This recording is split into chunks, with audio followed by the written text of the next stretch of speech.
It's no nonsense in the northwest this week as RPM heads to the Shell Donegal International Rally, where World Rally cars have turned out in force to tackle the Donegal hills. But as we'll see, even the latest in WRC technology can come unstuck. Andrew Nesbitt, now in an SH Subaru, is out for his fourth win. And the other tarmac regulars will have to really go to keep in touch with the current King of Donegal. The 2003 Toshiba Irish Tarmac Championship is really living up to its 5-star billing. While the conditions for the fans haven't always been perfect, the cast in the 2 episodes to date has had a new main character in each round. And the supporting cast have also provided some Oscar-winning performances. And guess what? You don't even need a ticket to get into this great free rallying theatre. We've had a tremendous start to the Toshiba Irish Tarmac Rally Championship with 2 different winners in the 2 rallies. The Shell Donegal International promises to be really exciting over the next 3 days.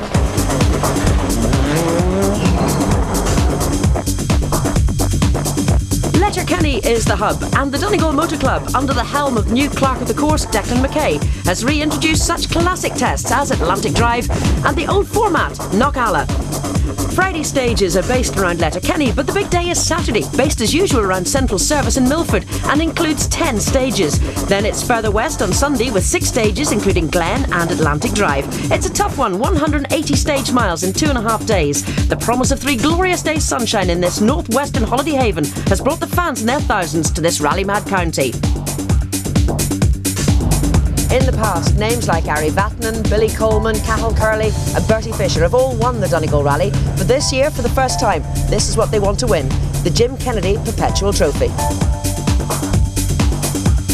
On a high after lifting the first big trophy of the year on the Circuit of Ireland, and leader in the Tarmac's points chase is Derek McGarrity. But Killarney almost put his smoke out. Despite this costly crash, Derek still picked up second place. The circuit was good for us, but obviously Killarney wasn't so good. Worked out okay at the end, but should have been better. Things couldn't have been worse for Eugene Donnelly in the Easter event, but the car was repaired in record time for Killarney. In Killarney, the tables were turned for Eugene and Paul Kiley as they took their second tarmac victory after an epic battle with Austin McHale. Eugene, the championship has had highs and lows for you. Is that how you see it? Oh, definitely. The whole year's had highs and lows for me. We're out now this weekend in another car, and I think it's going to be very tough. The boys at the front they're definitely going to be on a roll, I would say, and looking for revenge. If ever there was a setting for revenge for his Circuit of Ireland defeat, it's here in Donegal for Andrew Nesbitt. Andrew has the same co-driver in James O'Brien, but a very new car, which was delivered only days before the Friday lunchtime start. We only got this car at the last minute, and it's the new S8 World Rally car, so it'll be very interesting. We only got a drive in it last night for the first time at about 4 o'clock. And how's it handling? Well, we think it's okay, but we'll know better in the first stage. There would be no first stage on any rally, however, without the services of the thousands of volunteer marshals. Gerard Clark and George McKenna sadly lost their lives giving their services to motorsport, and in a fitting tribute to these 2 young men, the Donegal Marshals form a guard of honour as the rally stars leave the ramp. Gerard and George will not be forgotten. Cynthia, very mixed feelings as you were going into the rally, I would imagine, this year. Yeah, after last year's event, we were very scared of, the accident, and obviously we were very concerned about safety. And I think just if this year's over, safe and sound, we know we can do it. We've always done it. These things happen, and hopefully this year will be a good one again. The Marshals Guard of Honour hails car number 1, Austin McHale and Brian Murphy. Andrew Nesbitt and James O'Brien follow, but will number 2 return to Letterkenny again as number 1 on Sunday evening as the McKinstry-run Subaru files through the Marshals. And now the good-hearted banter begins. Idle chat, however, is quickly forgotten at the start of the first stage as Austin McHale and Brian Murphy prepare to put the 2 days recceing, making the ever-important pace notes, into practice. 5, 4, 3, 2,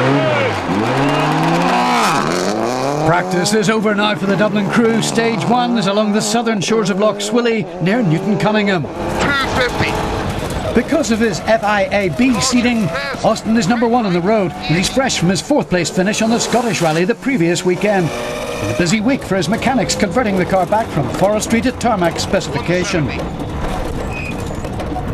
Indeed, he's 4th fastest on stage 1, but on stage 2, running first on the road. But he's about to be first off it.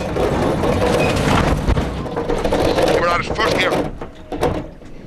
What Austin would do for a set of gravel tyres right now, as not even the latest active differential technology can stop slick spinning on a damp field. Time is relentlessly ticking by. You want me out? Co-driver Brian Murphy resorts to pushing the £250,000 supercar. It works, and they're underway. No, they're stuck again. As a surprise, Derek McGarity goes past. 5.5 minutes are lost as the Group N leader Seamus Leonard passes. But in rallying, you never say die. Further on down the stage, Group N challenger Andrew Stewart passes as Austin pulls in to change a puncture. It's a busy day for Brian, who now has to deal with a deflated Pirelli. And 4 more minutes are lost.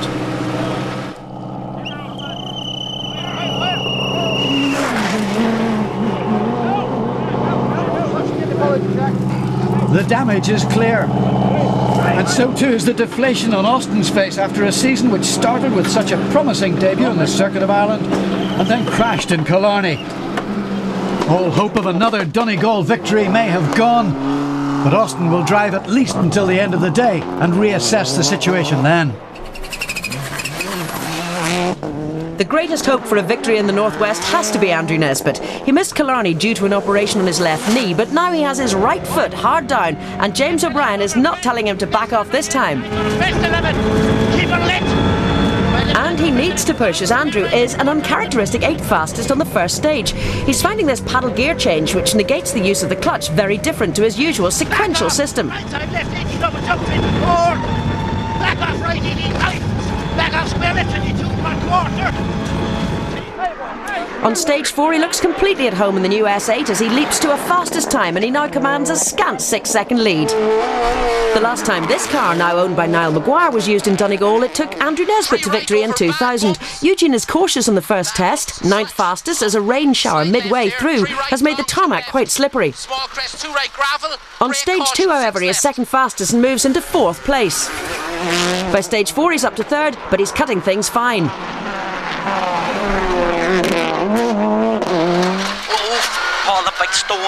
Luckily the tyre isn't punctured. Derek McGarity and Dermot O'Gorman have absolutely no hesitation getting off the line here, but he reports a slight misfire on the first test and arrives at the end of stage 2 with a piece of his front rim missing. 2nd fastest on stages 3 and 4 sees him in 2nd place, and as we can see, he's really trying on these early tests.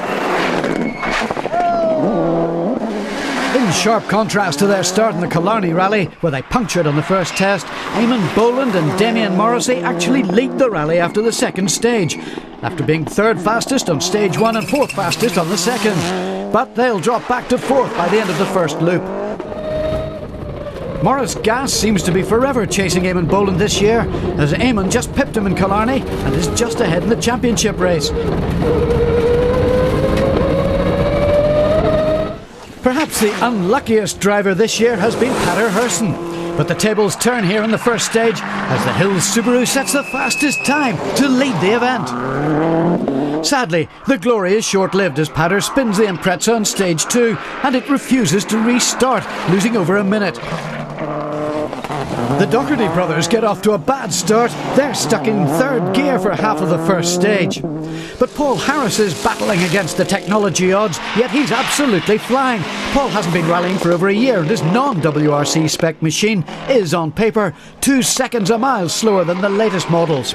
But the Letterkenny man is lying in an excellent 6th place after 30 stage miles. It's a pace that JJ Fleming seems to be finding it hard to keep up with. Welcome Welsh visitor Glyn Jones will also have to up his pace. His son Gareth in the older 555 Impreza is lying 7th. Glenn Allen confesses to be making something of a slow start in the opening stages. You certainly wouldn't notice it here in stage 4. Fresh from 2nd place in the previous weekend's Bourne Rally, the Cookstown driver will climb up to 14th spot by the end of the day. Andrew's brother Alan Nesbitt is getting the most out of his 7-year-old Celica, but Paddy White is finding his new S7 Subaru quite a handful and running out of road. Kevin Lynch is 12th at the end of the day, while Sean Devine is enjoying his WRC birthday present, hired for him by his wife. The fans must be very surprised to see Eamon Boland in 13th spot at the end of day one. On stage times he lies 4th, 10 seconds ahead of Maurice Gass, but a 2-minute road penalty has been applied for an early arrival at stage 4, a time that co-driver Damien Morrissey will protest overnight. Starting his climb back up through the field, Peadar Herson is up to 8th. Young Gareth Jones is echoing his circuit form with a superb early 7th. The Doherty brothers are 6th overnight, but local honours being upheld by 5th place Paul Harris. He's closed the gap between himself and Maurice Gass to just 4 seconds. And as we can see, Maurice is really trying. Eugene Donnelly is loving his new car, and he's surprised to be lying 3rd. But from these pictures, and on his current form, the National Championship leader is maybe the only one to be surprised. Derek McGarity is 1 second faster than Eugene on the final stage of the day to hold precisely that advantage on Friday evening. Jump 24. Holding the big advantage though is Andrew Nesbitt, who's opened up a 28-second lead. He's taken time to learn the paddle gear change, and he's now loving Kenny McKinstry's new S8 Impreza. He's been fastest on all but the first 2 stages. On stage 6 though, Derek McGarity is very surprised to find Andrew 14 seconds faster over just 7 miles. But as we can see from inside, Andrew's using more than every inch of the road. Left 16. Stop, remember, left 24 downhill.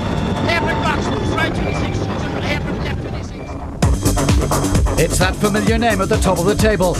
But second place Derek McGarity can't even afford a cough as Eugene is so close. Well, it's the start of day 2, and after a fairly tentative start to the rally, Andrew Nesbitt is now stamping his authority on the Donegal Rally. But he's got the new machinery. Eugene Donnelly, ever so slightly older car, is still pushing for good times. And of course, we can't forget Derek McGarity. Nesbitt starts day 2 in determined mood on the short Carn Hill test. With some unfamiliar stages today, he knows he'll have to open out a breathing space over the chasing pack. But thankfully, there'll be no teething problems with the new car. Stop, left 22 tight, double hairpin, left 24 on Crescent Fence. 22 to double hairpin, left 24, mind it, double 24. Stop! Once again, Andrew's commitment in a car he's hardly sat in is awesome. 26, right 26, watch it. Rocks keep out, hairpin, left 26, rocks keep out. He gains only a second here and then drops a second on the next test. He's equal fastest on stage 9, but on the following one he slashes 7 seconds out of his nearest rivals. It's not Derek McGarity, however, who's now in second place, as the Glengormley driver has picked too soft a tyre compound for the opening test, and he drops 2 seconds to Andrew on stage 7 and then 7 on stage 8. Jump okay, 6 right plus. Eugene Donnelly's morning starts with a worry on Carn Hill. Into flat 3 right over small crest cuts. Oh, 170. Yes, he got away with that one okay, and he set second fastest time to snatch back second place from Derek McGarity. Eugene really has got the hammer down this morning. 60. He's fastest on stage 8, 4 seconds up on Andrew, and a full 7 seconds up on Derek. 4 left plus. Just 25 seconds back 40. from Eugene. Maurice Gass is having one of his best runs to date. It's a long old rally today, but everybody says maximum attack from the start. Oh, for sure. We've only 39 mile done and 160 altogether, so the rally's really going to start this morning. Unfortunately for Maurice, his rally will finish very early this morning as he starts the first stage of the second day. 1 right continues, 150 downhill. But what's happened? The Subaru's gone straight through the hedge at this square right. 5 right tight, tricky 60. From inside the Emo Subaru, we can see that Maurice has no chance of making the right-hander. Despite the impact, the Subaru isn't extensively damaged, but the front wheel is jammed hard in the arch, and it looks all over for the Armagh crew.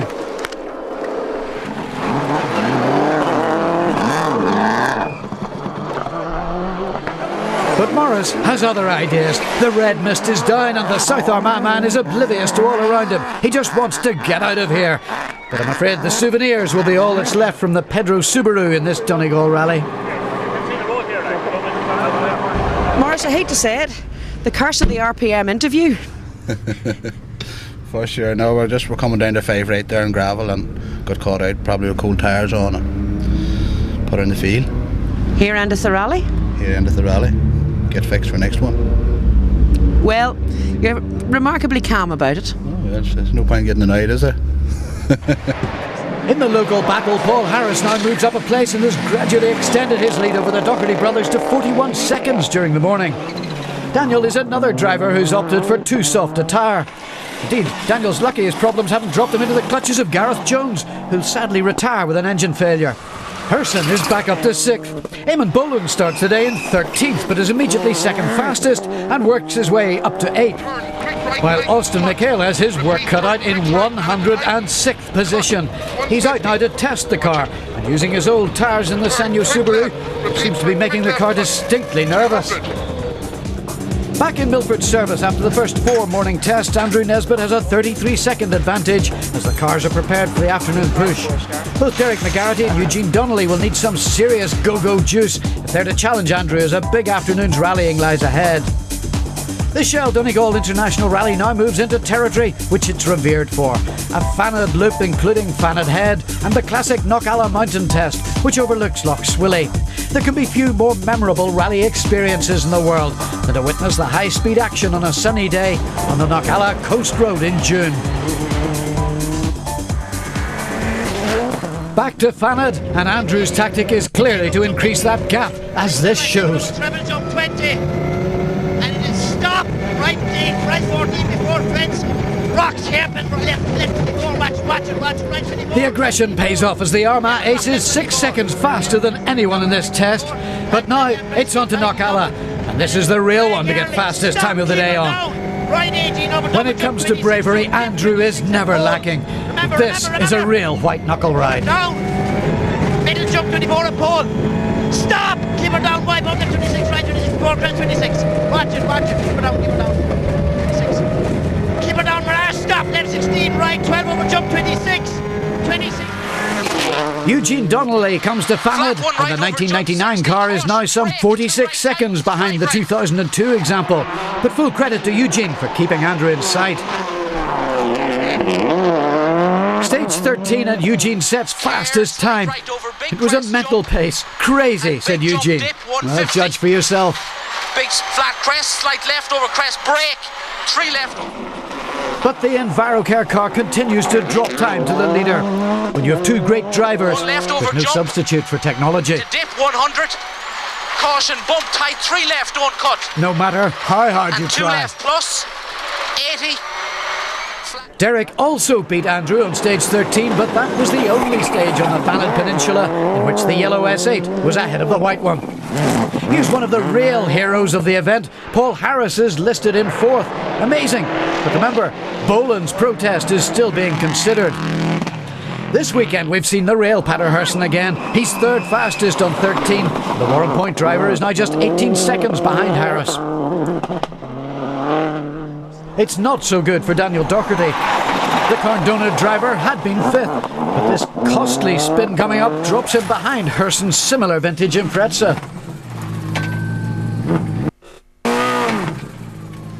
Eamon Boland is listed in 7th. It could be 4th if his protest is successful. Alan Nesbitt has been off on Knockalla, distracted by a broken exhaust. Following son Gary's retirement, Glynn is now the remaining member of the Jones clan in action. Kevin Lynch has lost over a minute with a spin. That put Sean Devine ahead, but he also lost a minute with a puncture. Glenn Allen now has his WRC Ford Escort up into 12th place. And Austin McHale, as always, keeps trying. But when you're back in 29th place, the mood inside the car may not be so congenial. Easy left, bridge, and right, 130, slight right over. That Knockalla party goes on late into the afternoon as the watches start clicking for the second run through this awesome stage. 9 minutes 40 seconds is the time for Eugene to beat, and the Impreza's exit from the hairpin shows just how hard he's trying. Care, slight right over big crest jump. As Eugene says, all the toys are now turned up. The active diffs are being put to full use, but still, Nesbitt is fastest. And that's very, very fast. 130 miles an hour plus. Watch it up here, watch it. 18, right 18, press 20, left side right 18. By Saturday night, the Cuisine de France car is almost a minute ahead. But the race, as Andrew would say, is far from over, as Derek is just 20 seconds back in third, and Eamon is now fourth, thanks to his corrected times. Atlantic Drive and Glen, like Knockalla, are definitely in the Donegal Book of Classic Stages.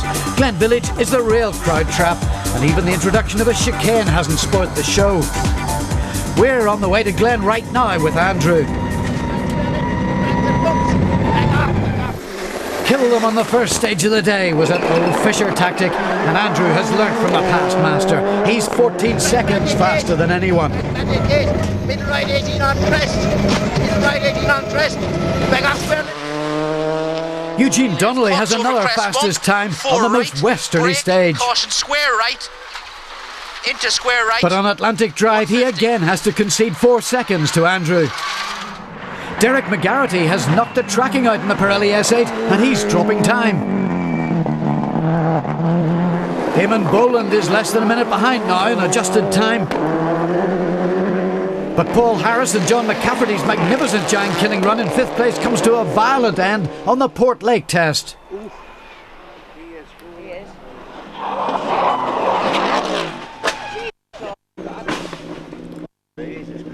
Go, go, go, go, go. Give help, give help. There's a frightening wait, but the safety structures have again protected the occupants. It would seem that the Letterkenny driver completely overestimated his potential pace for this right-hander. Paul and John are shaken, but fortunately not too badly stirred, as Pamela discovers at the scene of the accident. First thing, are you all right? Oh, I'm dead on.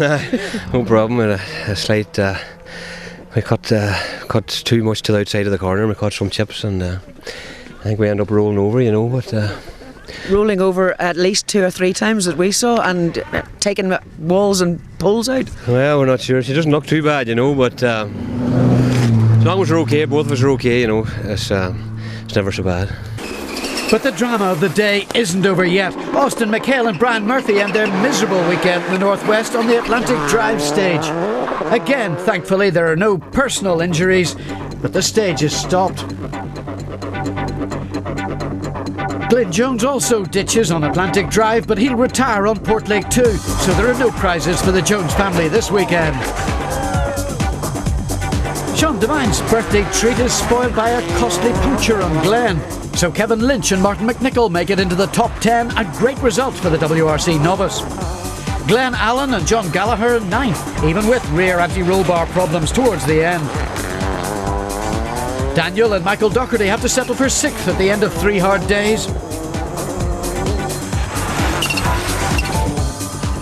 Hatter Herson and Jim Porter are the men to watch in the closing stages, posting 2 fastest times in the final day. They finished 5th in the Stan Harper prepared Hills-backed Impreza. Eamon Boland and Damien Morrissey bagged some useful tarmac points, bringing their total to 26. Derek McGarity and Dermot O'Gorman's 3rd place this weekend means that Derek still leads the Toshiba tarmac standings. Eugene Donnelly and Paul Kiley, with their win in Killarney and 2nd in Donegal, are now 2nd in the series. And are they happy? Don't you love a happy smiley face? This is unbelievable. Unbelievable. I am delighted with this result. Absolutely delighted. But it's Andrew Nesbitt and James O'Brien who take the Jim Kennedy Trophy. And Andrew who wins the Shell Donegal International Rally for the 4th time. Well done, yeah, boy, yeah. Well done. Congratulations, Andrew. Another Donegal win. Another Donegal win, another sore head, I'd say. Fantastic rally, and the weather came out so good for us. It was fantastic. This win puts Andrew right back in contention to retain his tarmac title.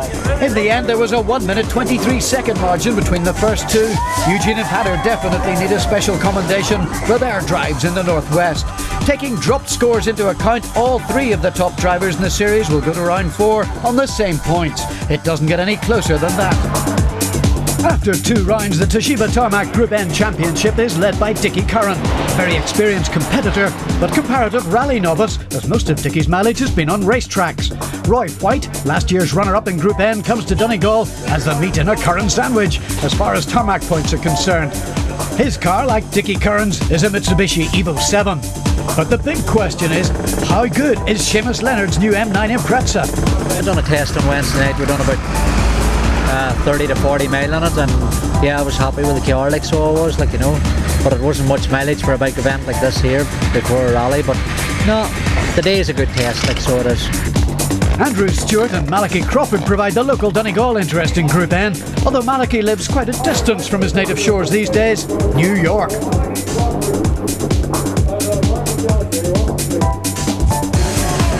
Seamus Leonard uses his new launch control facility to good effect to blast the seamless aluminium Impreza away from the Newton Cunningham townland on the first of the 22 stages.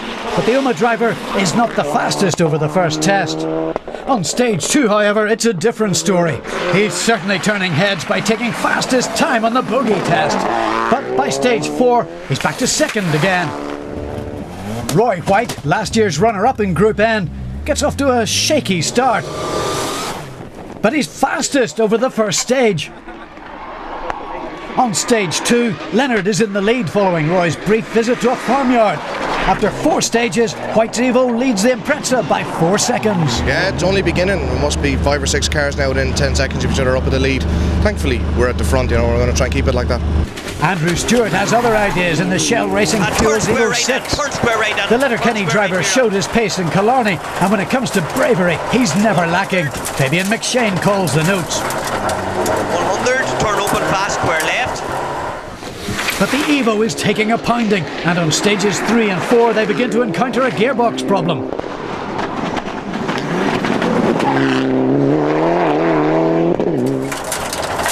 This man is on the limit, and the Richard Hogg prepared car is beginning to complain. He's third after 4. Seamus Heron is another Mitsubishi frontrunner, but the Draperstown driver is complaining of a sprained ankle. He'll have a short rally as the Carrella car expires on the 5th stage while lying in 4th place.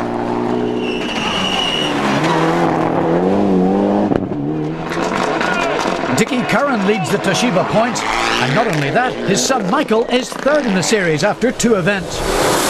Billy McCullens is the co-driver in the 7 which won the Killarney event, and they're a little more cautious on their second run over the jumps after a big scare first time through. Neil McCants has recently moved into the Group N category. He may be a few evolutions behind with his Evo 5, but the Cumber driver is making the Mitsubishi go magnificently. The McCants steel car is in 7th place after 4 stages. Michael Curran, the PlayStation World Rally Champion, is now playing games with the top men in the real thing.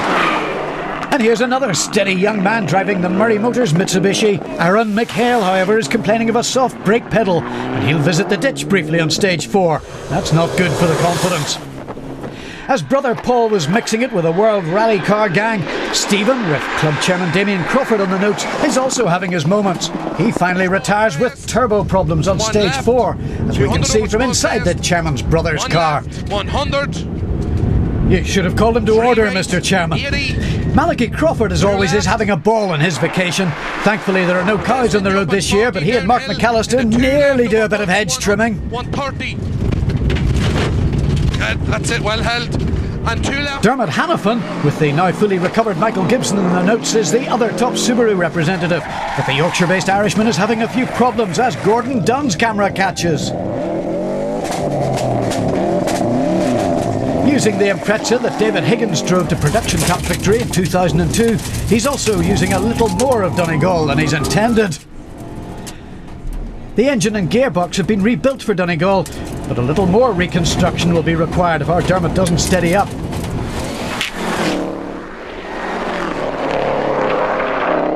Tidy here, left 2, Sutton square, right over bump, immediate left 2. Tidy here, left 2, whoa! Okay, come on, left 2, left 5 fast. Andrew Stewart's day isn't improving. We're back in the bogey stage and 4th gear has been gone for some time now, but that doesn't stop him trying. Never. Watch it down the hill, 4 right and left. Watch it, 4 right here, left, watch it. Opens over crest. 100. Brave stuff at about 120 miles an hour. Flat in 5th, as they say. Sadly, it wasn't to be for long. 150 up the hill, over 2 left, back off square left. Back off square, keep going. Somewhere we're not blocking the road. We should go tall now.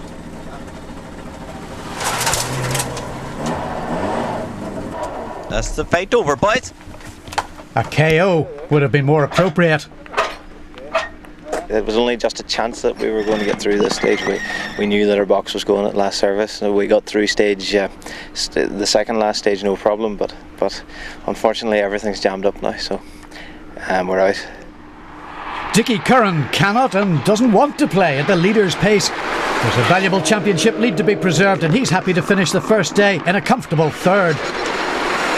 Stages 5 and 6 see Roy White drop behind the Subaru again, but only by 4 seconds.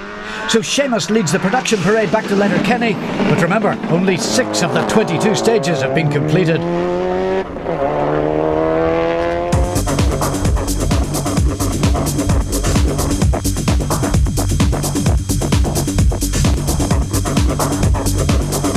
As is traditional on the Shell Donegal International Rally, the Friday stages have only been a prelude to the tough Saturday action.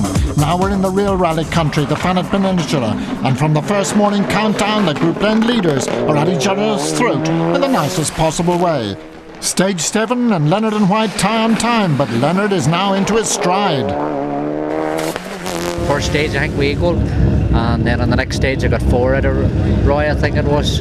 And then on the third stage I think I got an R4 out of him, and it was a bit aggressive at a bridge in there and I clipped the stone, so I thought maybe I had a puncher, and I think I got 1 out of him there, but it's tough, he's going hard. Seamus proceeds to set fastest times on all but one of the Saturday stages, and by the end of the day he is not only in the lead in Group N by 24 seconds but in 8th place overall.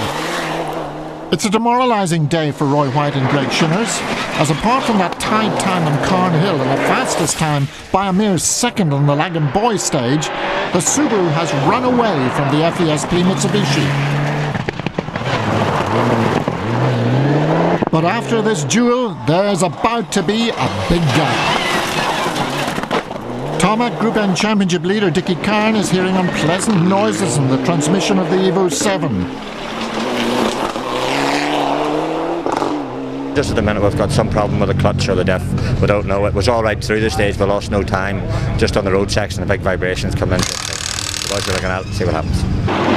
Hazards for Dickie, he retires shortly afterwards, and his demise is the last big story amongst the Group N fraternity on the second day. Neil McCants and Richard Honeyford, whose Evo 5 has been delayed with a puncture, now move into third place. The Compo driver has had to make quite a few switches recently, from the Forest to tarmac and rear-wheel drive to four-wheel drive. Michael Curran now upholds the family honours in his screeching Evo 6, and it's just 10 seconds behind McCants, and Aaron McHale, having replaced a brake cylinder in his Evo 5, is 5th. Then it's Derry's Raymond McLaughlin in another Evo 6, and the evergreen Eamon Harvey, who has gathered a lot of local support to enable him to have his annual outing in his home international. Another local, Martin Doherty from Ballybofey. He will hit trouble on the Fannet stage, and our man Hannafin, who has steadied up a lot from day one, is moving up the leaderboard. Right 5 over crest, 130. Right 6 opens over flat jump. As always, Michael Gibson is there at that crucial moment to lend a guiding hand. Caution, right 5 tightens. What's this one? Tightens to right 2. 80, left 5 tightens into hairpin left. But Dermot is still prone to the odd overshoot.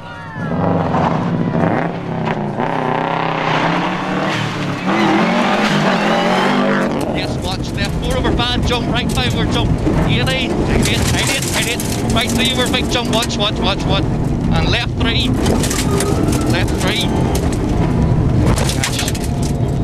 well and what? You took a minute. Our Donegal Yankee is heading for a big doodle,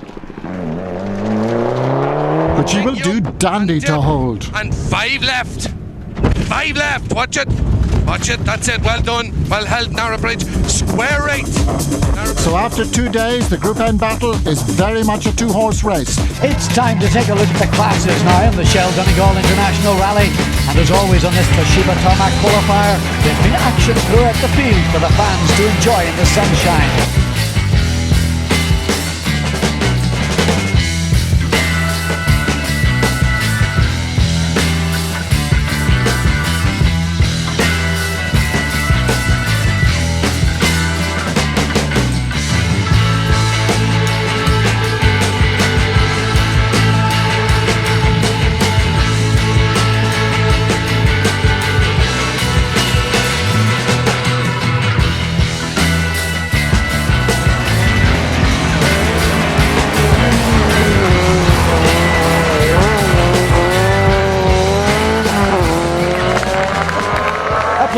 also for Paddy Walker and Martin McCallion, who made the small Group M class theirs throughout the event.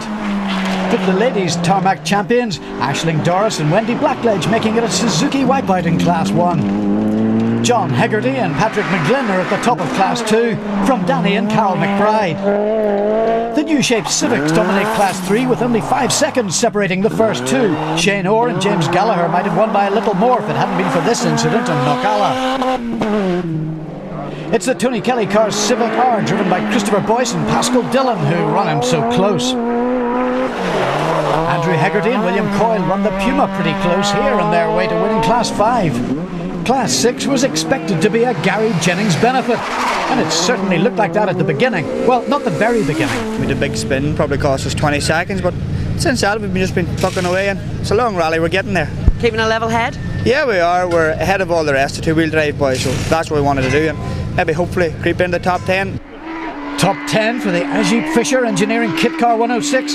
Optimistic, but not impossible when you're setting a pace like this. By stage 4, the little screamer is in 18th overall, and by the first stage of day 2, he's only 3 places off that top 10 goal. Gary and Gordon hit their top 10 position on stage 11, but their glory is short-lived as Gary fumbles for gears in Knockalla. But the gearbox isn't their biggest problem. Look at the left-hand front wheel. It's about to come off.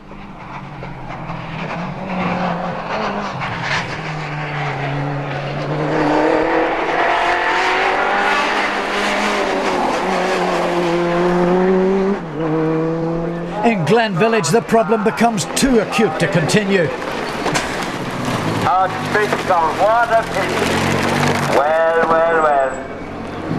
Glenn Wilson inherits the Class 6 lead. The Wishbone has parted company with its housing again after an early well. Now Gary tries to strap it together to get out of the stage. Still doing this, going well. The second in Class 2 is a good bit of work. Gordon Noble prepares for the car to move off again. But any thoughts of getting back into the action are only wishful thinking.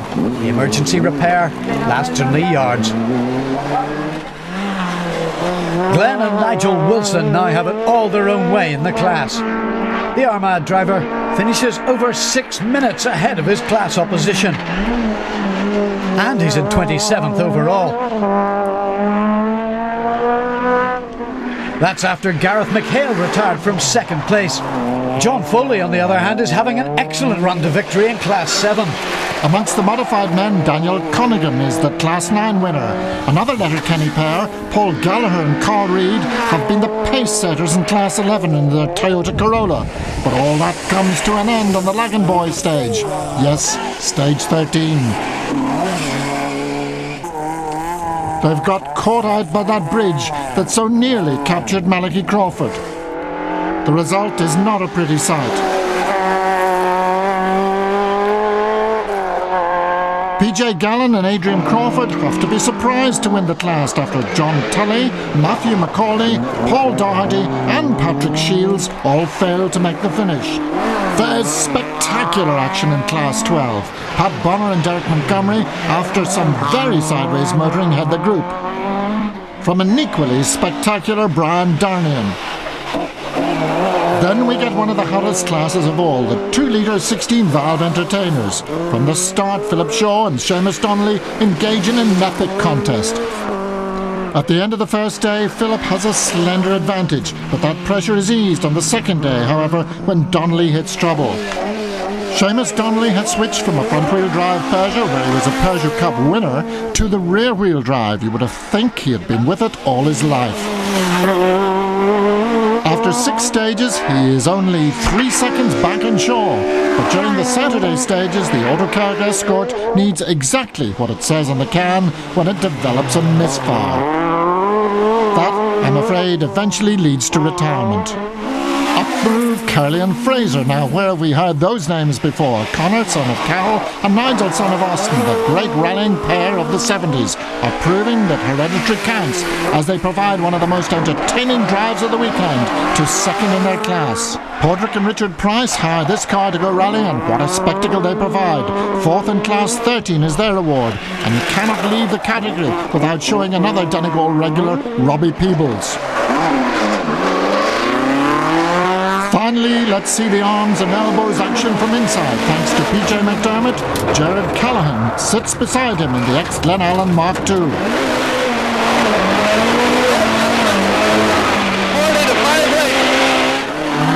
But the end is nigh for the Lifford driver.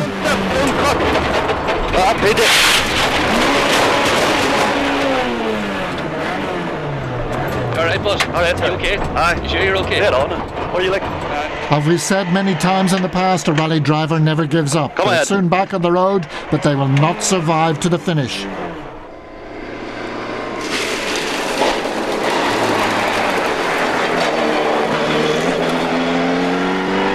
Declan McNaughton and Bob Kelly win Class 14, and persistence pays in the end for Ivan Stewart and Sean McLaughlin, who after a fraught weekend nursed their Modern Motors Escort Cosworth home to win Class 15.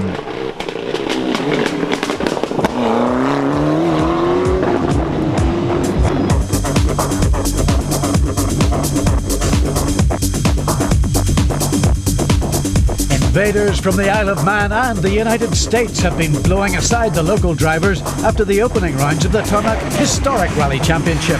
In Enniskillen and Killarney, Martin Freestone has been at least 20% ahead of the opposition as he demonstrated his Manx magic in a Mark I Escort in the post-historic category to win on both events. And Frank Cunningham, who originates from Mayo, has flown in from the States to chalk up a similar double in his Mini Cooper S in the Historic Series.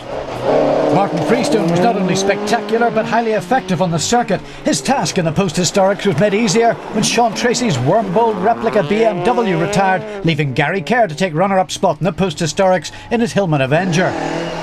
It was minis all the way in the historics, with Mervyn Johnson and Geraldine McBride revelling in their home stages to take an early lead before a heavy landing left the veteran driver in hospital with a sore back. From then on, it was the Frank Cunningham show.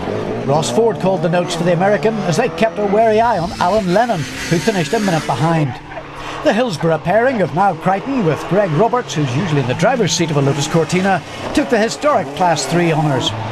As always, the historics bring back memories, like William Stevens's marvellous Roland Ratford Popular.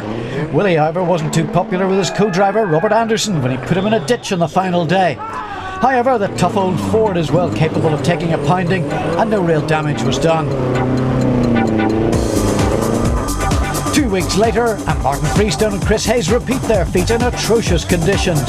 But the weather, particularly the handicap of a bent cross member, meant that the Manx pair didn't have it all their own way this time. Ray and Elaine Cunningham led the post-historics at the end of the first day, but Ray retired. Sean Tracy and Paddy Flanagan and the powerful BMW were also starting to come into the picture as the roads dried out. As on the Circuit of Ireland, it was Frank Cunningham who dealt with the treacherous roads best to stay ahead of Niall Crichton and Gregory Roberts in their more tail-happy rear-wheel drive Lotus Cortina in the historic section. So in the end, Martin Freestone took his second win and an 18-point lead in the post-historic championship in his Gambia Mark I Escort. And Frank Cunningham made that long trip from the States worthwhile by taking maximum points in the historics after 2 rounds. Niall Crichton also has had 2 good finishes. He's just 6 points behind in the championship standings.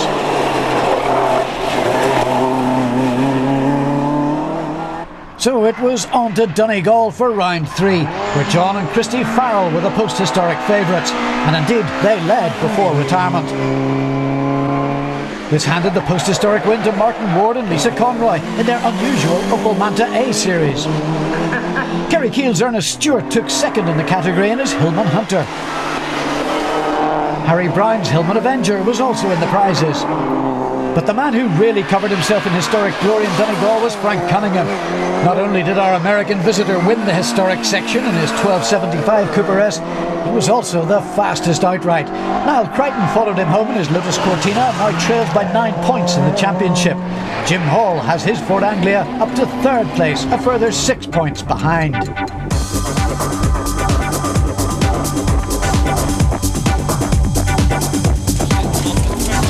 Back with the Group N boys on the final day, and Dermot Hannafin is heading for its first points in the series. But those 6 points for 7th place nearly evaporate on the first run over Atlantic Drive.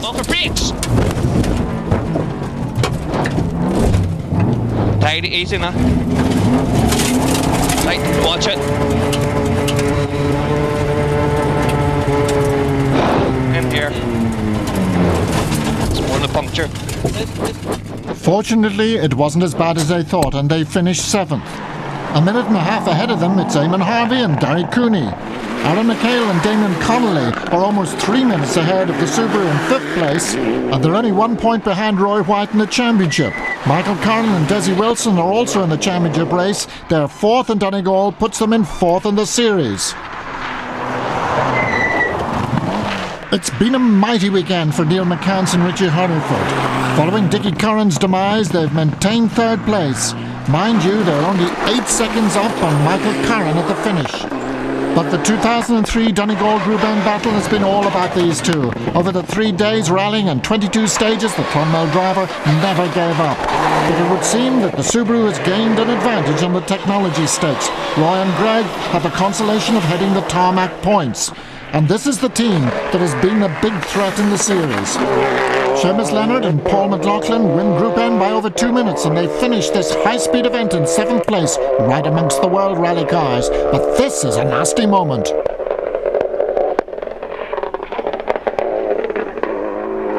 He was lucky to get away with that one, and apart from that Atlantic Drive moment, the Oma driver hasn't put a wheel wrong all weekend. Brilliant weekend, Tom. Everything went well from start to finish. It took a lot of people to put this together for the weekend, but thank God it's paid off for everybody. Rally, Seamus, Pro Drive, Paul, Harbour Rally Prep, everybody. Brilliant weekend. Brilliant event run by brilliant people in brilliant weather. That sums up the 2003 Shell Donegal International Rally. And as the Toshiba Championship moves on to the Jim Clark event in Scotland, Seamus Leonard and the Subaru Impreza are coming very much into the picture. Watch out, the Mitsubishi men.